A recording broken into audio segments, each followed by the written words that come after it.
video, I'm going to explain how to compute the magnitude and direction of two space vectors. And I'm going to start with magnitude because it's a simpler one.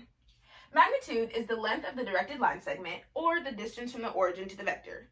This is the more technical way of explaining how to compute it, but in simple terms, if you want to compute the magnitude, all you need to do is solve for the radius. This is because, as I said, the magnitude is the length or the distance, and so finding the radius is the same thing as computing for the magnitude. If you use the equation r squared equals x squared plus y squared, then your radius is r equals the square root of x squared plus y squared. And because this is how you compute for the magnitude, it doesn't matter which quadrant you're in, because all you're doing is plugging in your x and y value. Now we're moving on to direction. Direction is the angle the vector makes with the x-axis, or the angle in standard position where the magnitude is used as a terminal side. And if you can see this little thing right there, that's just what it is. For quadrants 1 and 4, finding the direction is really simple. All you need to do is use tangent. And the reason you use tangent is because it's the simplest one. There's no need to find the radius or do any of that when your x and y are clear and easy to find in quadrants 1 and 4. So for this example, I had computing the direction of 9, 9.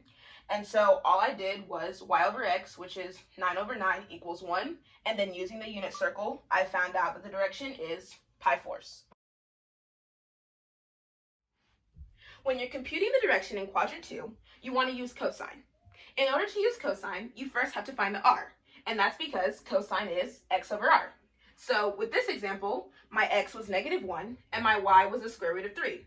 And so I found the r, which was 2, and then all I did was plug in my numbers. When I plugged it in, I got cosine theta equals -1/2, and then using the unit circle, I figured out that the direction is 2 pi thirds.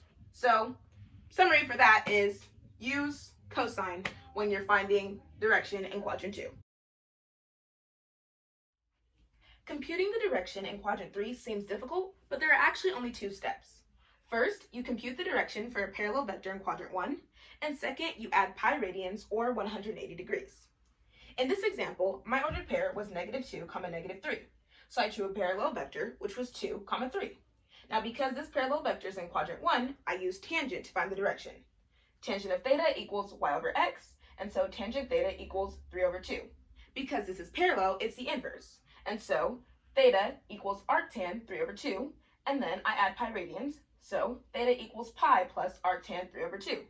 And that is the direction of this ordered pair in quadrant 3. All I did was I computed the direction for a parallel vector in quadrant 1, and then I added pi radians.